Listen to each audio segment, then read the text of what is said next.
From Montana's news leader, this is the MTN Noon News.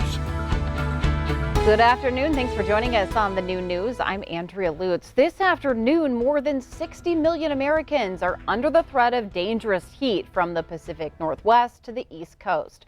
Forecasters say it's all because of two domes of high pressure that are stalled over opposite sides of the country.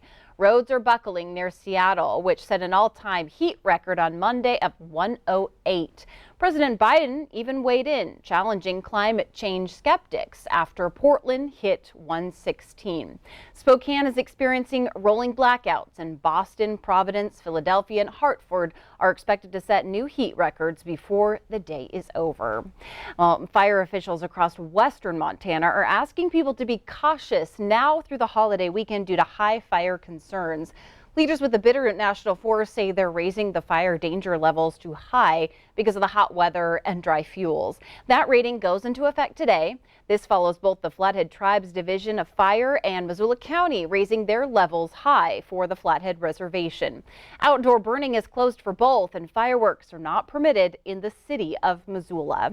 We are obviously thinking a lot about the 4th of July and the heat that's coming with it. Yep. So, Miller, what can we expect? Well, we've already seen some record highs this week. Cut Bank, Missoula, Kalispell all saw records yesterday. And we're not done yet. Some of us even getting hotter over the course of the next few days. So take a look at temperatures out there right now, 80s and 90s. And look at that, lit up like a Christmas tree. We've got advisories, we've got watches, and we've got excessive heat warnings in place.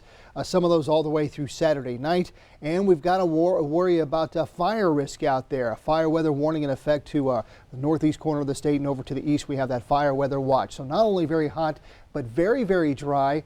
But hang in there. We may see some rain in the forecast as early as tomorrow. I'll take a look with the main forecast coming up. All right. Maybe a little bit of good news. All right. Maybe. Miller, thanks. Oh, this heat is causing some serious tube traffic along the Clark Fork River in Missoula. Take a look at this. Nothing like some light reading to go with your tube floating on the Clark Fork. Someone even asked if maybe that was a river runs through it that she's holding right there. I don't know. Anyways, from reading to swimming and kayaking to tubing, Missoulians were out in full force, of course, trying to beat the heat this week next to the water. Probably going to be busy on the Clark Fork again later today. Well, Billings engineers at the water treatment plant are urging people to be mindful of their water usage as temperatures soar. There are no plans to restrict or recommend against using water, but officials say a few things could help right now. The plant churns out 60 million gallons per day, and it is hitting 50 million consistently. That's 4 times the amount used in the winter. Officials have some things to think about for you if you are turning on your sprinklers. Monday, Wednesday, Friday are our worst days. They're about 5% higher than any other day. We see it from 2 a.m. to 6 a.m. We see this huge peak in the system. If we could get people to space it more throughout the night, that would really help us. I wouldn't recommend watering during the heat of the day. Obviously, that doesn't make sense. And again, there are no plans to restrict water usage right now, but officials do say that it could be something that they do consider in July or August if things continue. It is one more thing to hear about in these hot temperatures in northwest Montana, and it's another thing to really experience them up there firsthand. But that is exactly what MTN's Sean Wells did while he was in Troy. The city of Troy, a small community in northwest Montana, has the distinction of having the lowest elevation in the state.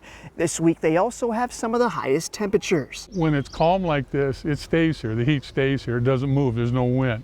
So it stays here. Troy Mayor Dallas Carr is born and raised in Troy, having lived in the town with less than 1,000 population for 66 years. He's never seen a heat wave quite like this. I've seen some hot days, but I don't remember many consecutively like this. This is like 5-6 days. Dallas says Troy is a pretty nice place to be during a heat wave thanks to the abundance of freshwater lakes, creeks, and the Kootenai River that flows right through town. We've got all kinds of water. We've got the Kootenai, we've got our little creeks and streams that come through town, Callahan Creek, Lake Creek. We have all kinds of lakes out Bow Lake, 7 miles long, very beautiful lake. Troy resident Jamie Campbell is taking her son Luke down to the Kootenai River to cool off this week. She says the water is refreshing but also a little chilly. Perfect, it is. I mean, I can't feel my feet, but as soon as I get out, they're back. Jamie and her family moved to Troy from Florida just over a month ago. She says this extreme heat is on par with Florida summers. Because we come from Florida expecting a much milder summer, but we're topping the temperatures here. We're even hotter than over there, so it's insane. Troy resident David Beckingham is keeping cool this week in his air-conditioned home and doing some fishing with his wife in shaded areas. But if I'm going to do something, I try to come out early in the morning and then don't do too much during the day and then come out in the evening again. Troy Police Chief Katie Davis asked residents to avoid doing strenuous work outside during the hottest hours of the day. You know, if it can wait a couple days, it's definitely worth it. Try and stay cool. I wouldn't work past probably 11 o'clock.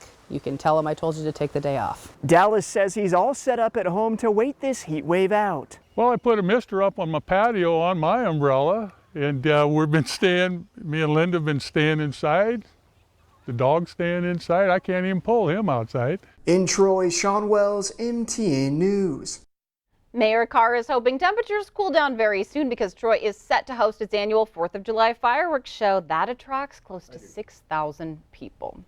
Moderna announced its vaccine can fight against all COVID-19 variants, including the Delta one. This comes during a continued push from health leaders to get young people vaccinated. The latest numbers show most patients in the hospital are not vaccinated and at a younger age. The CDC says 66% of the population 12 and over received at least one dose.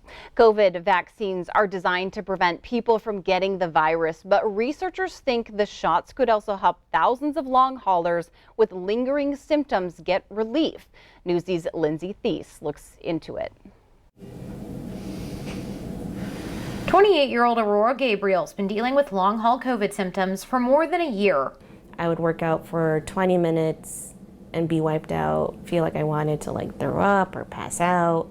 Early research shows for some long haulers, a COVID vaccine could ease symptoms. About 40% of the recipients are feeling better, whereas about 15% of the people are feeling worse. Yale immunobiology professor Akiko Iwasaki's team looked at vaccinated long haulers 6 and 12 weeks post-vaccine, looking at immune responses in blood and saliva. It's possible that the vaccine is helping people because it's inducing robust immune response that can clear the viral reservoir. Doctors Newsy spoke with say they're still waiting for more proof before telling their patients that a COVID vaccine may lessen symptoms like shortness of breath or brain fog. Hi, how are you? Right now, all they can do is look at the symptoms and patterns in patients and try drugs typically used for other illnesses for that. The data is still very, very preliminary on what the impact of the vaccine is on long COVID symptoms. Anecdotally, when I see individuals who are having both experiences, I have maybe 30% of people who say they had no difference when they get the vaccine. Aurora Gabriel was one of those no difference folks. So far, the only thing helping her get better? Time. I think the worst of the worst already happened. So if I keep making, little by little that progress, well then I have, I see a good future. I see okay, my health is in a good state where it needs to be. Bottom line, doctors say the benefits of any COVID vaccine outweigh the risks right now. I do think that for people who have had long COVID from their acute infection, I think getting the vaccine is still a good idea. Protecting themselves from a repeat infection certainly seems reasonable. Lindsay Thies, Newsy, Chicago. And travel is expected to be busy this upcoming holiday weekend. It might not be a surprise. AAA expects 43 million people to be on the road. That's about 5% more than what we saw in 2019. But those road trips are going to cost you. Gas Buddy says prices will go up even more as we approach the 4th of July. They're expected to increase as the summer continues. Okay, we have more ahead on today's new news, including a call to action for those of us getting those robocalls, how today might be a crucial date to stop them. But first, Miller's back in with a look at that statewide weather forecast.